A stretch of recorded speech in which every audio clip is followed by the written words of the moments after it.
milliards de chiens vivent aujourd'hui sur Terre. Pourtant, il y a quelques dizaines de milliers d'années, avant que l'homme ne le façonne, le chien n'existait pas dans la nature.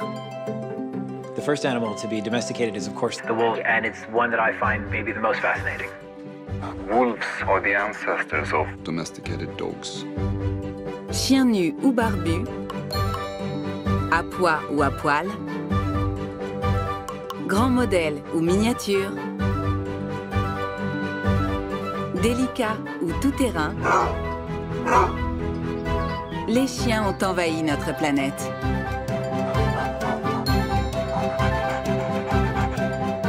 People seem to have close emotional bonds with dogs almost from the very outset.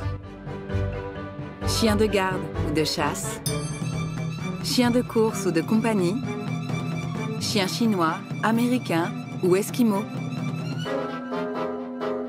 Ils font partie de notre quotidien au point d'être devenus indispensables. Whenever you read the history of dogs, you always also read the history of humans. Ils sont même parvenus à communiquer avec nous. On s'est retrouvé avec un chien qui finalement est un membre de la famille. Comment il est arrivé là? Comment les caniches, les lévriers ou les chihuahuas ont-ils conquis le monde? Sur tous les continents, archéozoologues, biologistes, éthologues et généticiens mènent l'enquête. Car une chose est certaine, le chien est loin d'avoir révélé tous ses secrets.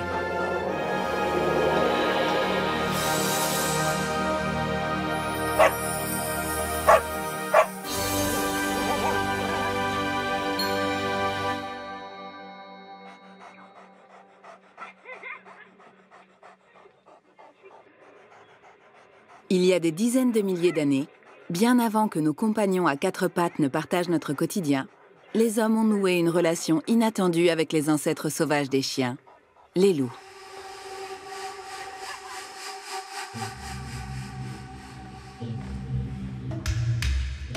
Pour remonter aux origines de cette histoire, les scientifiques ont commencé par étudier les crânes et les mâchoires, parfois vieux de plus de 15 000 ans.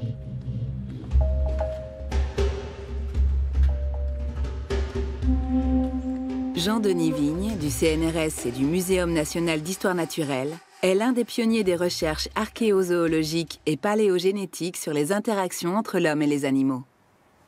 Apprivoiser un loup, c'est pas facile. C'est quand même un prédateur, c'est une bête très puissante. Il y a beaucoup de scénarios et les scientifiques discutent encore sur ces scénarios. Il y en a un qui voudrait que le loup soit devenu commensal, c'est-à-dire qu'il soit venu manger à la table de l'homme en se nourrissant de ses déchets. Pourquoi pas que l'homme ait accentué cette relation alimentaire en nourrissant des loups? Il y a d'autres scénarios qui pourraient se fonder sur la complicité que l'homme et le loup, en tant que chasseurs de gibier de la même taille, ont pu avoir. On peut très bien imaginer que des loups rabattent du gibier sur des chasseurs humains ou réciproquement, et que la proie, une fois tuée, soit partagée.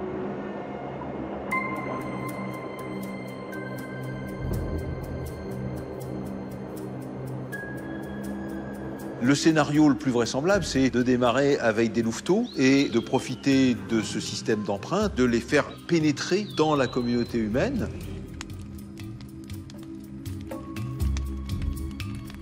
Le début de cette aventure aurait donc démarré avec de très jeunes individus faciles à apprivoiser. Ce rapprochement entre nos deux espèces va avoir des répercussions sur la morphologie des animaux.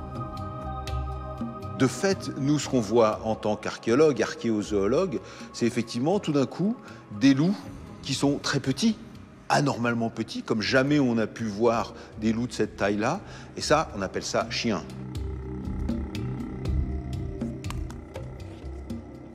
Il y a également autre chose qui est évident, c'est le raccourcissement de la face, et en particulier du museau.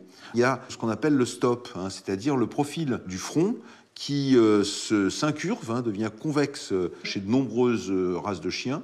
Et enfin, les dents. On voit que l'alignement ici chez le loup est pratiquement rectiligne, alors que chez les chiens, il offre une sinuosité plus importante.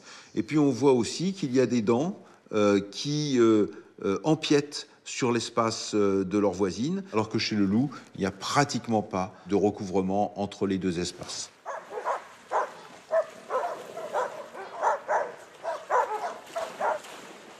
Dans l'histoire de la domestication des loups gris, de nombreuses zones d'ombre demeurent.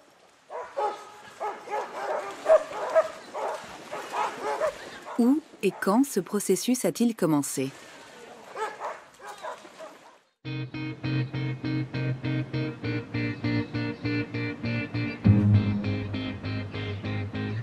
Afin de résoudre cette énigme, le professeur Greger Larsson de l'Université d'Oxford a réuni un consortium scientifique international. Un projet qui fédère des archéozoologues, des biogéographes et des généticiens du monde entier. The ultimate question that I would love to answer is, was there just a single population of wolves that went through this, however long or short, domestication process and has since diversified into the full range of dogs that we see globally today?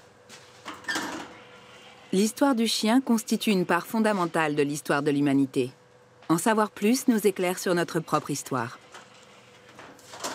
Was there 2 or was there 3 different lineages of wolves independently going through a similar process in different parts of the world, all of which later came together to create modern dogs? Les moyens mis en œuvre pour retracer l'origine de la domestication du loup sont immenses. Plus de 200 personnes sont mobilisées dans des laboratoires situés sur tous les continents. L'objectif ? Séquencer l'ADN de 1600 chiens et loups anciens et modernes pour établir leur arbre généalogique. Pour la première fois, les scientifiques ont comparé le génome de chiens et de loups ayant vécu entre 15 000 ans et aujourd'hui. Et le résultat est étonnant. Ce que nous savons, c'est qu'en examinant le génome nucléaire de nombreux chiens anciens, nous obtenons 3 populations distinctes. 3 foyers de domestication sont donc apparus à des époques différentes. Le premier en Europe de l'Ouest, il y a 15 000 ans, puis il y a 12 500 ans au nord de la Chine et en Sibérie, et le troisième au Proche-Orient. Mais que s'est-il passé ensuite ? Now, whether that's 3 independent populations that later come together, or whether that's a single population that radiates and becomes those 3 populations, we're not certain yet. So we're getting a lot more data to test that explicit hypothesis, but at least now we know that there's 3 and not 17 or not 1 or not 6.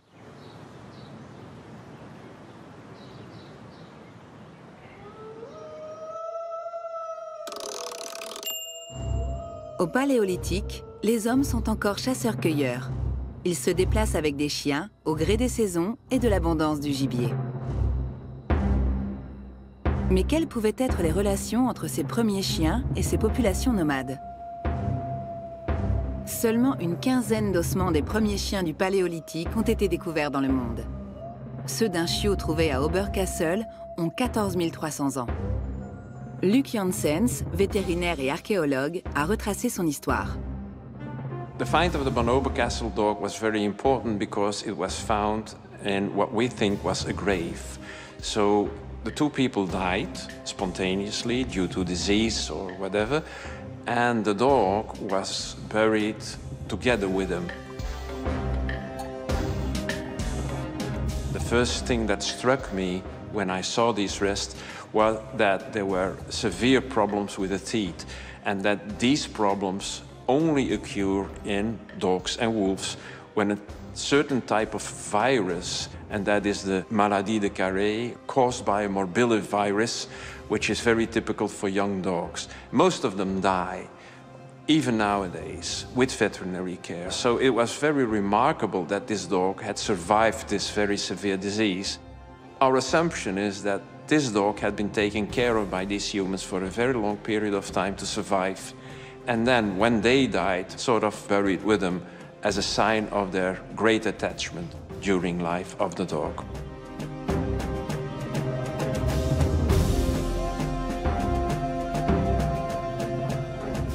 This is certainly one of the first signs of a pet status. Humans in this period had an emotional relation with their dogs, not just utilitarian.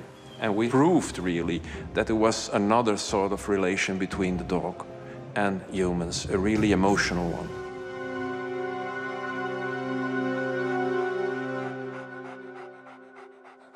Il y a 14 à 15 000 ans, le chien est devenu le premier compagnon des hommes.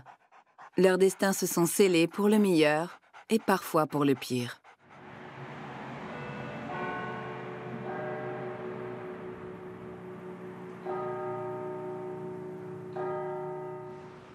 Au fil des millénaires, les hommes vont se sédentariser, inventer l'agriculture et se réunir dans des villages.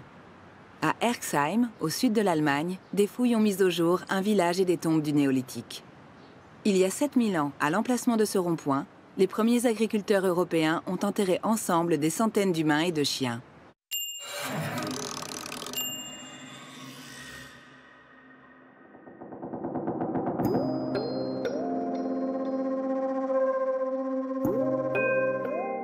Chose étonnante, les os et les calottes crâniennes portent de nombreuses traces de découpe.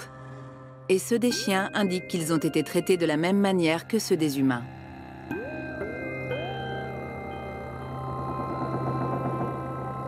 Pour les archéologues comme Andrea Ziblanz, cette découverte livre de nouveaux indices sur les relations entre les hommes et les chiens.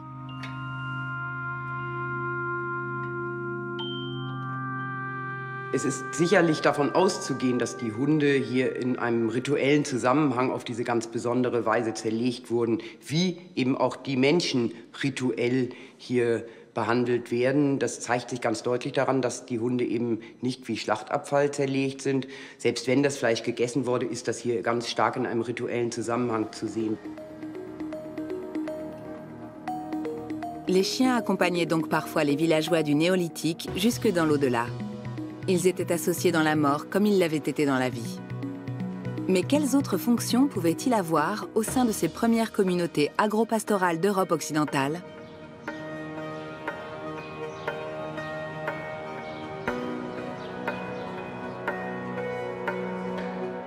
Stefan Ziegler et Jörg Eversen de l'Institut d'archéologie de la préhistoire à Hambourg ont lancé une vaste enquête scientifique sur cette question.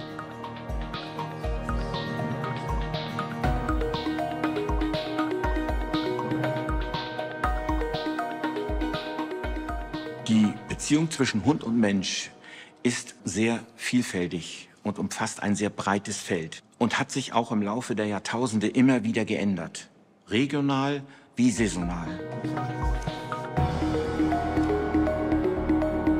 3514 échantillons d'os de canidés, dont certains datant de plus de 6000 ans et provenant de 36 sites archéologiques répartis entre le Danemark et la Suisse, ont été analysés.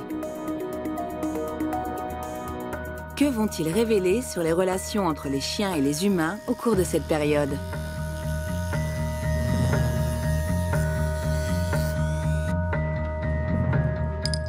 Sie wollten wirklich sein Fleisch haben oder sein Fell haben. Dazu, was man über die ganzen Zeiten immer wieder sieht, ist, dass die Hunde mit einem Schlag auf den Schädel getötet wurden. Das gilt für die Steinzeit genauso auch wie für jüngere Zeiten. Das heißt, sie haben den Hund entweder angebunden oder festgehalten und dann mit einem Stock den Schädel eingeschlagen.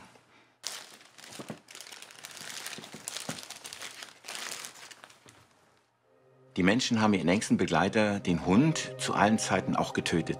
Einmal, weil er möglicherweise verhaltensauffällig war und sie einfach behindert oder gestört hat.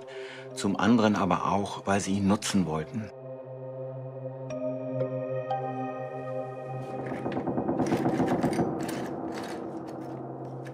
Unseren Untersuchungen nach hat der Hund zwei Rollen inne. Zum einen ist er Sozialpartner, zum anderen ist er aber auch Werkzeug und Nahrungsmittel für den Menschen. Es gibt aber zwischen diesen beiden Extremen ein sehr breites Mittelfeld, das in Abhängigkeit vom emotionalen Verhalten der einzelnen Individuen abhängt. Und da meine ich eben Hund und Mensch. Das bedeutet, verhält sich ein Hund so, dass er den Anforderungen des Menschen gerecht wird, dann wird er umsorgt. Verhält er sich nicht so, überlässt man ihn sich selbst oder man schlachtet ihn.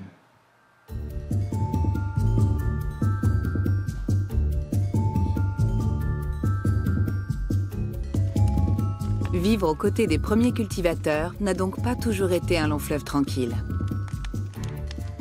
Car si les chiens assurent la garde de la maison et des troupeaux, durant les périodes de disette ou de grand froid, on n'hésite pas à les dépecer pour leur fourrure et leur viande.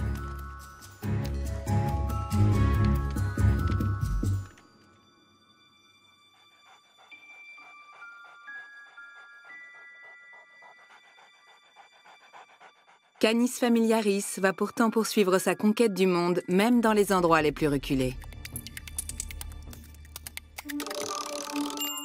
Les ossements de plusieurs chiens soigneusement enterrés il y a 2000 ans ont été mis au jour près du cercle polaire, en Russie. À quoi pouvaient ressembler ces chiens du Grand Nord et pourquoi accompagnaient-ils les hommes?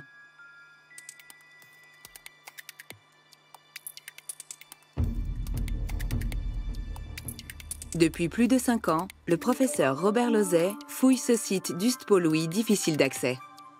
Les découvertes archéologiques ne pouvant pas quitter la Russie, il prend soin de scanner les crânes afin de pouvoir les étudier dans son laboratoire au Canada.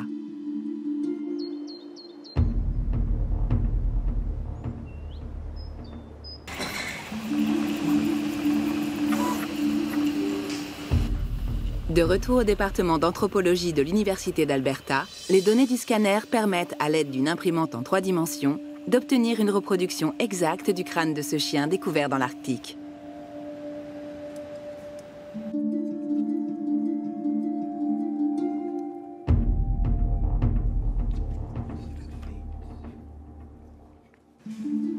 Ce chien est plutôt petit, surtout quand on le compare aux chiens que nous avons en Alberta. À l'âge adulte, la plupart de ces chiens pesaient 18-19 kilos.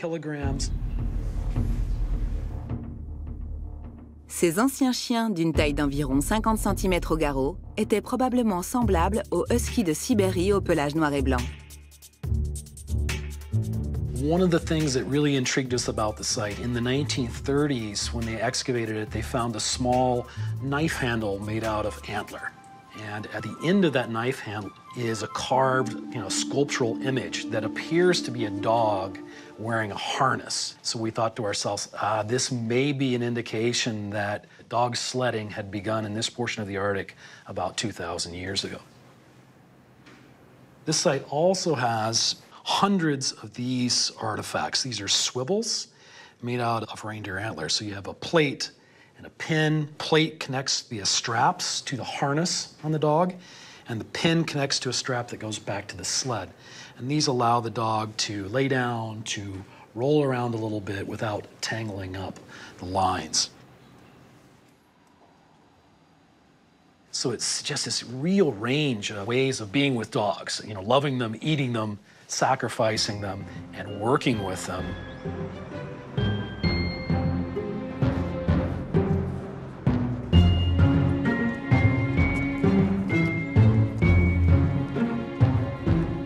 Par quels étranges mécanismes les hommes ont-ils pu transformer les loups en chiens de traîneau ou en fidèles compagnons? Existe-t-il une recette de la domestication? Des travaux menés en Russie depuis la fin des années 50 intéressent le professeur Robert Lauzet. À cette époque, l'Union soviétique cherchait à développer la production de fourrure de renards argentés à grande échelle. Ce fut une formidable aubaine pour l'équipe du généticien Dimitri Belaïev. Ces élevages en captivité, sur plusieurs générations successives, lui ont permis d'étudier cette incroyable expérience accélérée de domestication. So they started with about 150 foxes and placed them in a series of cages. And then what they would do is approach these cages and they would judge the reaction of the fox to them. So here you can see one of these aggressive foxes that's very fearful of its human handler. And here you can see one of the friendlier foxes. So it's there sniffing the person's hand. These friendly foxes that they would breed with other friendly foxes and see the body outcomes, the changes in physiology, development, and appearance in those animals by breeding friendly animal with friendly animal. Les renards de Dimitri Belaïev se sont transformés en moins de 50 ans. En quelques générations, ils ont changé d'apparence. Leur fourrure s'est tachetée de blanc, les oreilles de certains individus sont devenues pendantes, comme chez de nombreux chiens. Le loup a pu devenir chien sur le même principe de sélection et probablement de façon plus lente. Mais comment ces carnivores ont-ils pu s'adapter à un mode de vie sédentaire et à un régime alimentaire principalement constitué de céréales? Vivre auprès de nos ancêtres omnivores a forcément impliqué d'autres transformations majeures chez les chiens.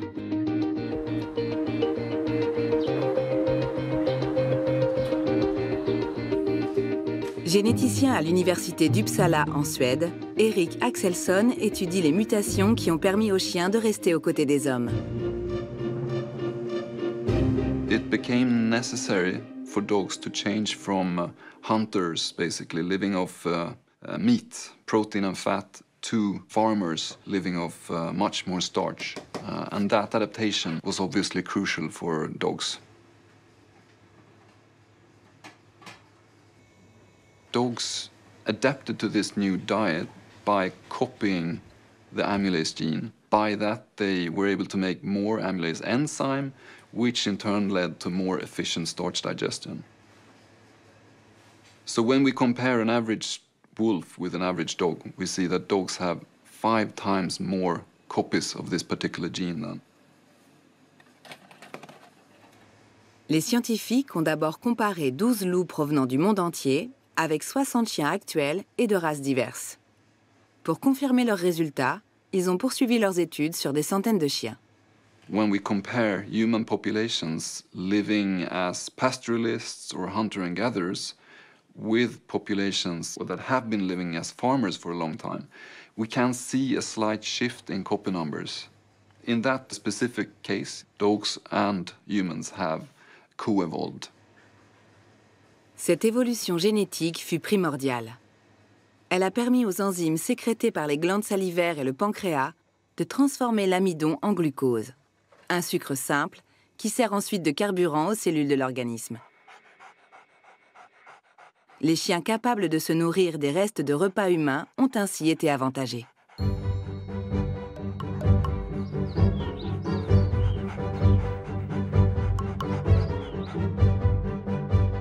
Au fil des générations, les hommes ont sélectionné et croisé des chiens en fonction de leur performance physique, leur caractère morphologique et leur comportement. Ils ont ainsi façonné des lignées de plus en plus spécialisées. They do jobs for us that no other domestic animal could possibly do. You know, there aren't horses in JFK smelling out bags as they come through to see if there's any sort of pot to them. There's no cats that are telling you if you've got cancer or if you're about to have an epileptic fit. Dogs occupy and do a range of different jobs for us that no other domestic animal would even consider do. Il semblerait même que pour chaque tâche à accomplir, les humains aient façonné une race de chiens particulière. Une telle diversité de taille et de morphologie au sein d'une même espèce ne se trouve nulle part ailleurs dans le monde du vivant. Il existe aujourd'hui pas moins de 400 races de chiens.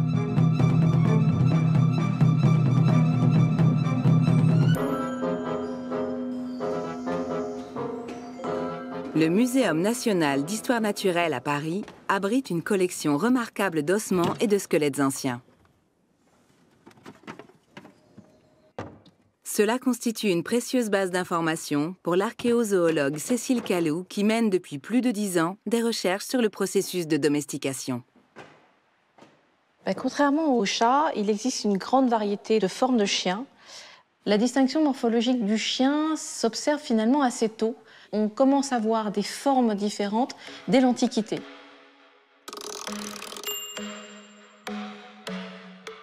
On commence à voir des petits chiens, des gros chiens, et ça va s'accentuer. Au Moyen-Âge, on a déjà des tout petits chiens dits de dames. On va avoir des chiens de chasse, lévriers ou type bouvier, qu'on va trouver par exemple sur les enluminures de Gaston Phébus sur le livre de la chasse. Et contrairement aux apparences, certains chiens modernes ont conservé une morphologie proche de celle du loup. Le braque est finalement un des chiens qui est le moins transformé par rapport au loup, si ce n'est qu'il est plus petit, mais la forme générale du crâne est assez proche de son ancêtre.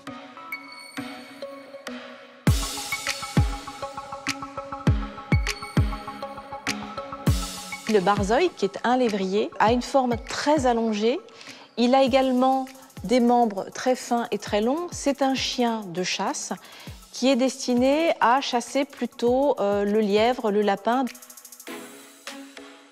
Le malinois, c'est un chien puissant. C'est un chien qui est beaucoup utilisé par l'armée et la gendarmerie. On voit que celui-ci a eu un traitement particulier. Il a bénéficié d'une prothèse parce que c'était un chien qui était très bien dressé, donc très utile, et on a fait en sorte qu'il soit bien entretenu.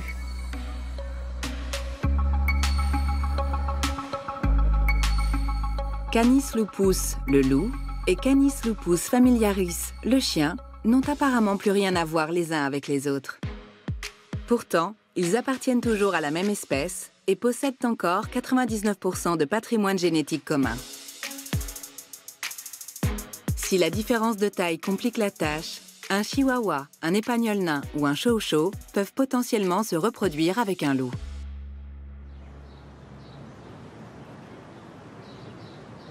Les chiens ont cependant développé de nouveaux comportements.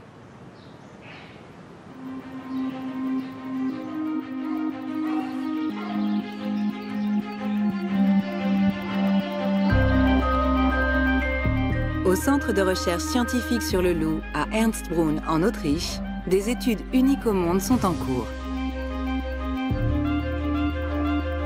Le docteur Sofia Virani a réalisé diverses expériences pour comparer les capacités de chiens à celles de loups vivant en meute.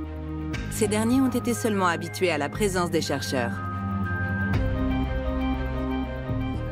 Most would argue that wolves got domesticated because they were specifically suited for this purpose. They fit together nicely with humans because humans and wolves have quite similar social structure, social life. They live in family groups, they cooperate with each other, they take care of their offspring together, they hunt together, they defend their territory together. And this similarity probably prepared the wolf or made the wolf quite suited for that purpose.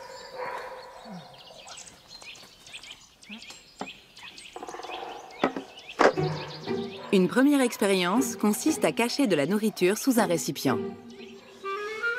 Un exercice plutôt simple.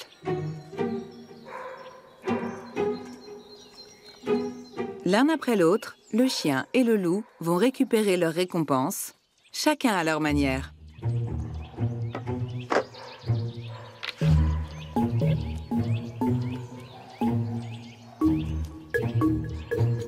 Dans la seconde partie de cette expérience, les choses se corsent.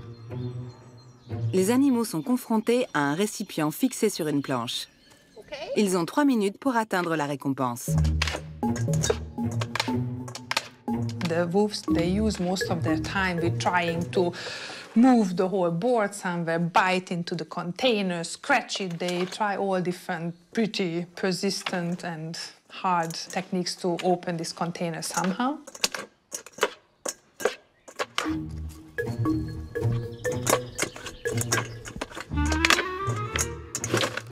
In contrast to the dogs who try much shorter,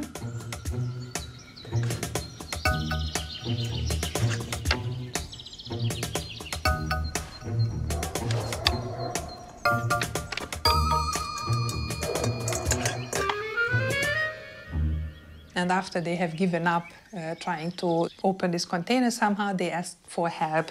They go to the human experimenter standing around, they look at them, they wag their tail, they whine toward them, so they try to communicate somehow with the human.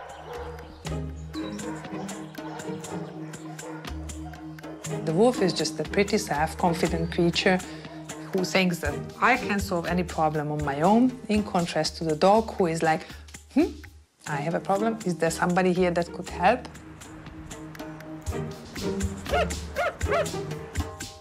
Pour survivre dans le milieu naturel, le loup compte sur sa meute, socialement organisée suite à des millénaires d'évolution sans l'homme.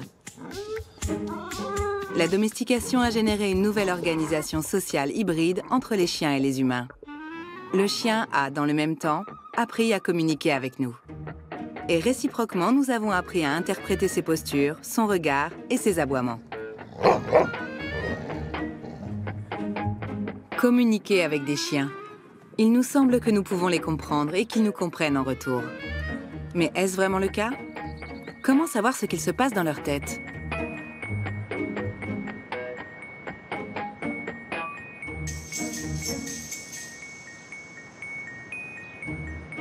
C'est ce qu'essaient de découvrir les chercheurs du département d'éthologie de l'université Eötvös-Loránd à Budapest.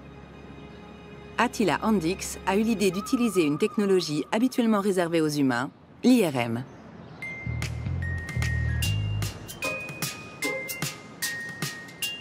Ce Border Collie fait partie des 13 chiens spécialement entraînés pour rester immobiles dans un tunnel à résonance magnétique afin de subir une série de tests.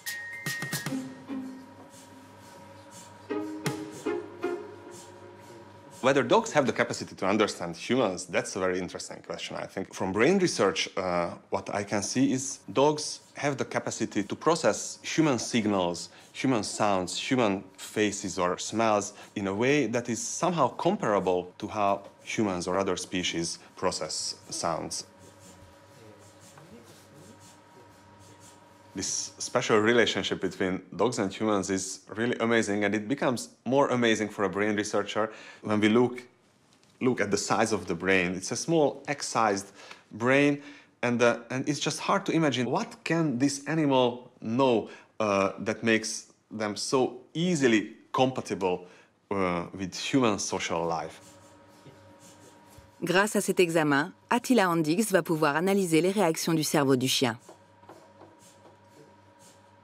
My questions are always about similarity of these patterns between species. I can tell if a dog's brain is able to distinguish between two sounds or two faces. I can tell if a dog's brain is able to make use of certain parameters of a stimulus.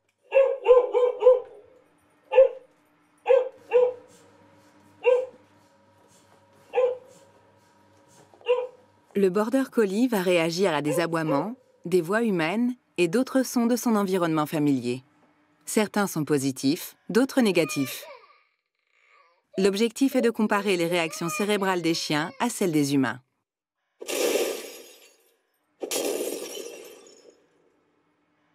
Some part of these hearing regions in the human brain around here respond stronger to more positive emotional sounds, whether they come from a dog or from a human. Like most of the brain activities are red here, showing that the human auditory brain is most excited about hearing human sounds. And the same is true for dogs. This early part of the dog brain, auditory cortex, respond first to incoming sounds. Those are the ones which differentiate more positive and more negative emotional sounds. The more positive a vocal sound was, whether it came from a dog or from a human, the stronger the response was in a certain early auditory region in both dogs and humans. And this showed a very important and very exciting analogy. It showed that dogs and humans process vocal emotions, so the feelings in the voice, in a very similar way. Les résultats de cette expérience sont surprenants. Les chiens sont donc capables, comme les humains, d'interpréter des intonations.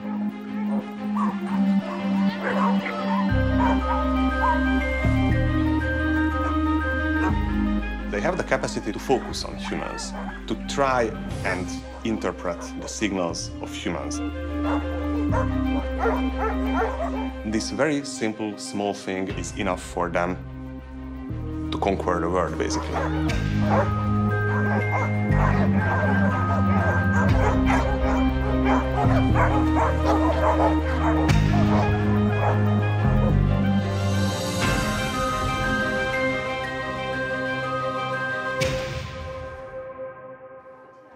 Au fil des millénaires passés à nos côtés, nos fidèles compagnons ont donc développé de nombreuses facultés que ne possèdent pas leurs ancêtres sauvages. Au laboratoire de l'intelligence canine, le docteur Sofia Virani cherche à identifier d'autres capacités qui permettent aux chiens d'établir une relation unique avec nous. So humans uniquely use certain behaviors, high-pitched voice, So this kind of so-called motherese or doggeries, when we are talking to dogs or children to call their attention. We lift our eyebrows when we try to tell somebody that we are wanting to show you something. We use eye contact really a lot, and we call the names of the others and use other kind of words to call the attention of the other one. No other animal species does this.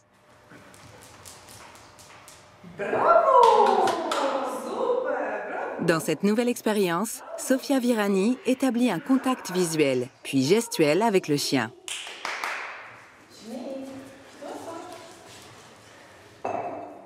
Il comprend immédiatement ce message qui indique le gobelet contenant une récompense.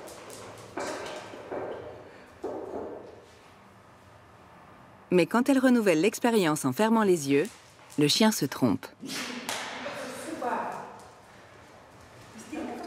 Dogs are sensitive to this kind of uniquely human attention calling. So it's possible that they are genetically prepared to learn about these cues. So domestication has changed their genetic predispositions already in this respect, and they probably learn about these things.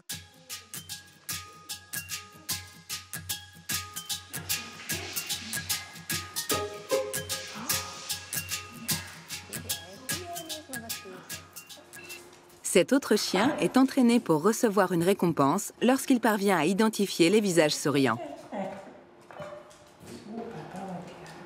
Une fois cet apprentissage réussi, on lui présente la partie supérieure des visages montrant uniquement des regards. Cette fois encore, il arrive facilement à faire la différence entre des visages sérieux ou souriants. Dogs have quite a lot of information about the emotional expressions humans show on their faces. So they see these emotional expressions quite as a complex pattern, and they pay attention to the different details, because theoretically it would be possible that, yes, dogs know that they are more likely to be shouted at when the owner is angry, and they are more likely to get a petting or a piece of reward when the owner is smiling. But it would be enough just to pay attention. Do I see the teeth? Oh, okay, she's in a good mood, I will get some food. So it could be a very simple rule. Good girl. Good girl.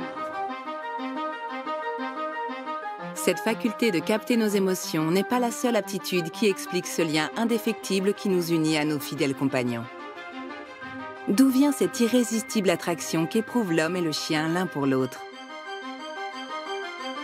Et si cela passait par le regard? Cela paraît incroyable. Pourtant, une récente découverte le confirme. Quand les humains et les chiens se regardent dans les yeux, leur taux d'ocytocine, hormone de l'amour et de l'empathie, augmente de 30%. Sécrétée par l'hypothalamus, situé à la base du cerveau, cette hormone est connue pour consolider les rapports émotionnels à travers le regard entre une mère et son bébé. Cette réaction hormonale aurait-elle permis aux chiens de se faire adopter plus facilement par les hommes?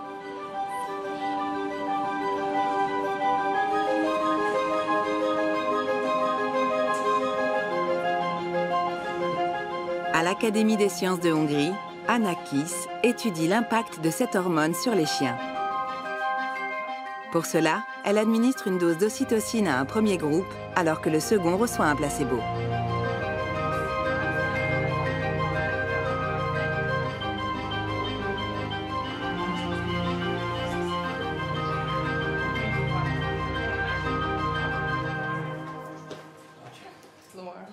Durant l'expérience qui suit, le chien doit d'abord apprendre que l'écuelle de gauche contient une croquette, tandis que celle de droite est vide. Il maîtrise rapidement cet exercice simple.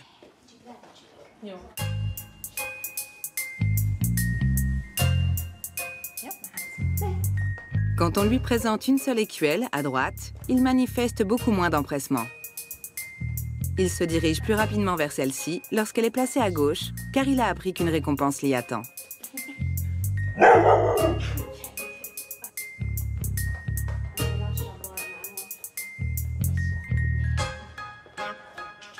L'écuelle est ensuite placée au centre. Il s'agit d'un lieu ambivalent, à équidistance du lieu positif et du lieu négatif. La vitesse à laquelle il s'approche de ce lieu est alors mesurée.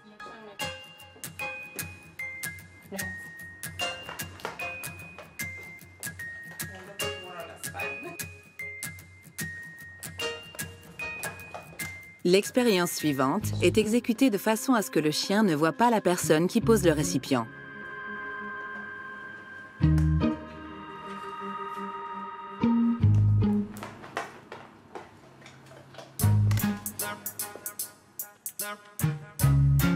Il s'agit alors de comparer le temps qu'il a mis pour atteindre le lieu ambivalent situé au centre à celui qu'il a mis pour atteindre les lieux positifs et négatifs. Egész konkrétan az oxitocin-kezelt kutyák egy optimistább válaszreakciót mutattak, azaz az ambivalens helyre inkább reagáltak úgy, mintha pozitív lett volna. La prise d'ocytocine a renforcé la confiance et l'assurance du chien, comme s'il était encouragé par la présence d'un humain. Les gestes d'attention, les échanges vocaux stimulent également la production de cette hormone. Grâce à elle, les chiens ont gagné notre confiance d'un simple regard. Armé de tous ces atouts, le chien est rapidement devenu indispensable pour le plus grand bénéfice de l'humanité. Le chien a pris une place de plus en plus importante dans nos sociétés. Jusqu'au 19e siècle, c'était un chien donc principalement utile. On a vu un glissement à partir de la fin du 19e avec des chiens qu'on a commencé à sélectionner pour aller vers des races très marquées. New York City, the World Series of Dogdom. The judges lead the usual dog life trying to pick a winner. The Dalmatian is delightful. The French Poodle is mighty prim and pert. On a commencé à faire des concours, parce que qui dit création de race, eh bien on échange, on améliore et progressivement il y a un glissement vers une passion pour créer des races. First hound breed ever to take top prize. You just an old hound dog.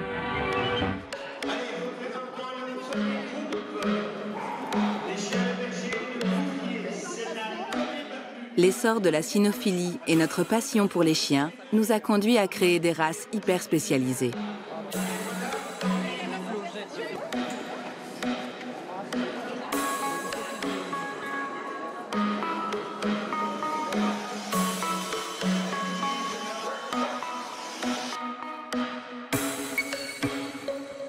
Chiens de tous les fantasmes, culte de l'animal-objet. Quand les hommes jouent aux apprentis sorciers, ils obtiennent les mutations les plus extravagantes, parfois lourdes de conséquences.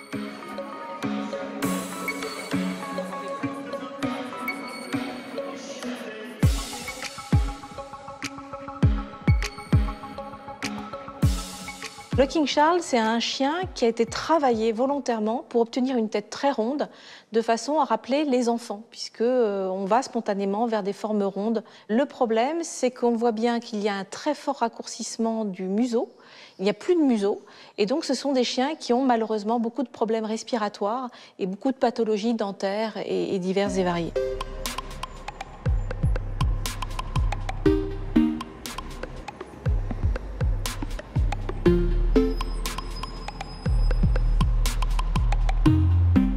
We are now selecting dogs not just for aesthetic purposes, but for behavioral purposes. So we need to be able to ensure that the dogs are able to exist in urban environments where they don't necessarily have access to a lot of open space or a lot of free time to walk around, or don't get so anxious in closed spaces where they're left for long periods of time.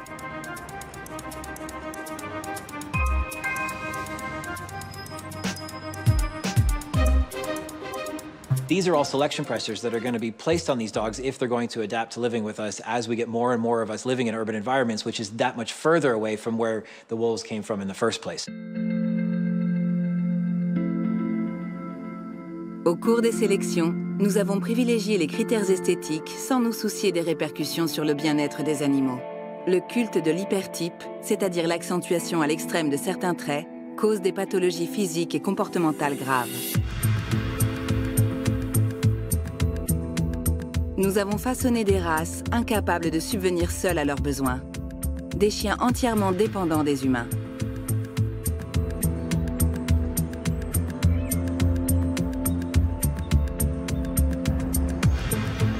Caroline Gilbert est éthologue. Elle enseigne le comportement animal près de Paris. En fait, les propriétaires qui souhaitent voir un vétérinaire pour consulter en médecine du comportement donc ont des motifs de consultation variés pour leurs chats et leurs chiens. Donc on les accueille en consultation, donc en particulier le docteur Titeux qui réalise des consultations sur l'école. Vous vivez en appartement, maison? Appartement. On passe au moins 1 heure avec eux à observer l'animal pour donc quantifier, mesurer, objectiver les comportements de l'animal. Et puis on questionne les propriétaires sur le milieu de vie, sur la relation qu'ils ont avec leur animal, pour donc ensuite diagnostiquer et traiter le problème de comportement. Il m'empêche de partir au travail. Il se met devant la porte, il se montre agressif. Si par malheur j'ouvre la porte, je ne fais pas attention, il se sauve. Il sort de l'appartement, il descend les étages, je le retrouve en bas. Ça ressemble à quoi autour de chez vous? Je suis dans une rue quand même, pas sur un boulevard. Il n'y a pas trop de passages. Il arrive à sortir tous les jours devant chez vous, à faire ses besoins et être à l'aise. Quand vous lui montrez la laisse, il est content. Oui. Oui. Il reste tout seul combien de temps dans la journée? On part vers 8h30 et on revient vers 17h30. L'isolement, c'est un énorme facteur de stress chronique et d'anxiété.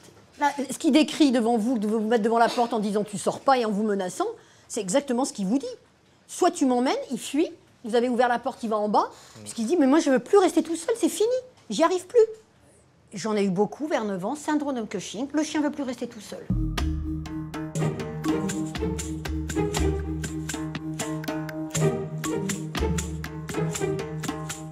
Nous sommes peut-être allés trop loin dans cette relation fusionnelle avec nos dociles compagnons.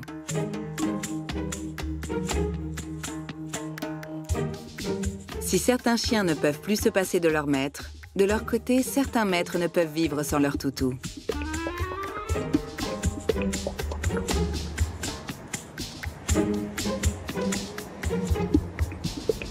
Vétérinaire et professeur d'épidémiologie à l'université d'Uppsala, Tove Fall étudie l'influence des chiens sur notre bien-être.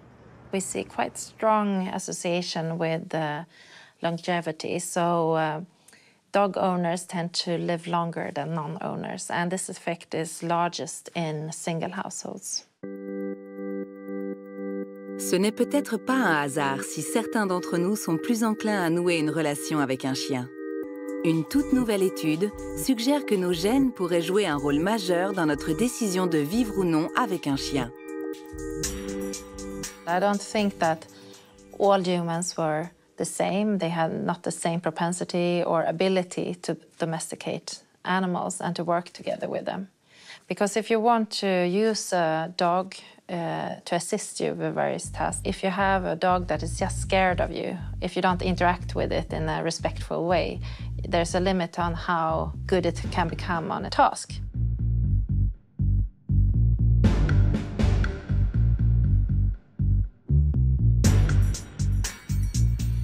We used a natural experiment of twins to try to disentangle what is genes and what are environment in the choice of getting a dog.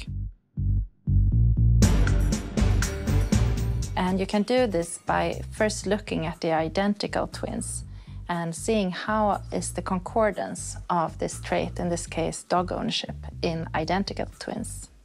And we found that if one of the twins had a dog, there was a 40% chance that the other one would also have a dog.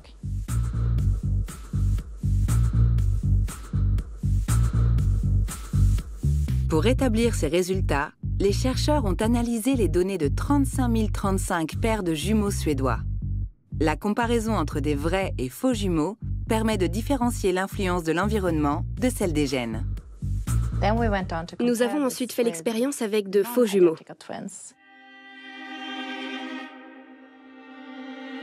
And we found that only 22% of the non-identical twins had this concordance, meaning that genetics must play an important role. Les résultats de cette étude sont étonnants. Ils indiquent que le patrimoine génétique d'une personne pourrait avoir une grande influence sur le fait de posséder ou non un chien.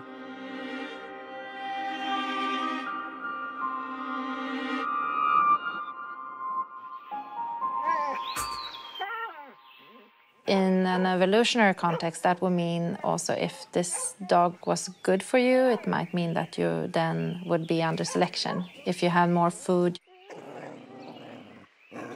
maybe had more children, and you were more likely to survive. And that would mean that your genes would also be more common. Nos lointains ancêtres ayant vécu avec des chiens auraient donc disposé d'un avantage sur les autres. Now we know that there's a quite strong genetic contribution to this trait. So the next step is to screen the entire human DNA genome to check for which genetic variants are actually influencing this trait. And we expect it to be very complex, so we don't expect to find one dog gene. We think that it will be polygenetic. Les scientifiques espèrent que les études à venir permettront de dévoiler les secrets de cette relation entre les hommes et les loups qui a débuté il y a plus de 15 000 ans.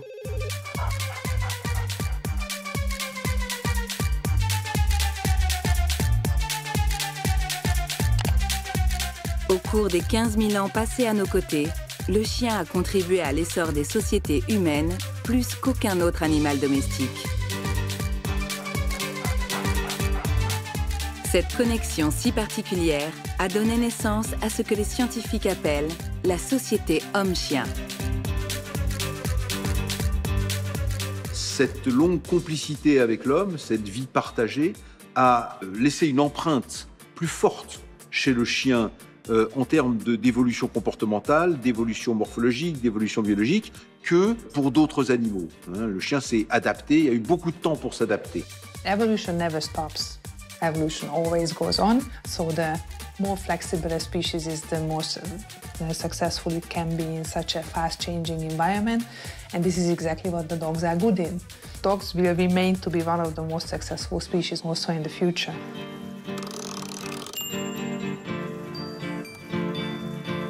Les profonds changements qui touchent nos modes de vie viendront-ils à bout de cette relation unique forgée au fil des millénaires ?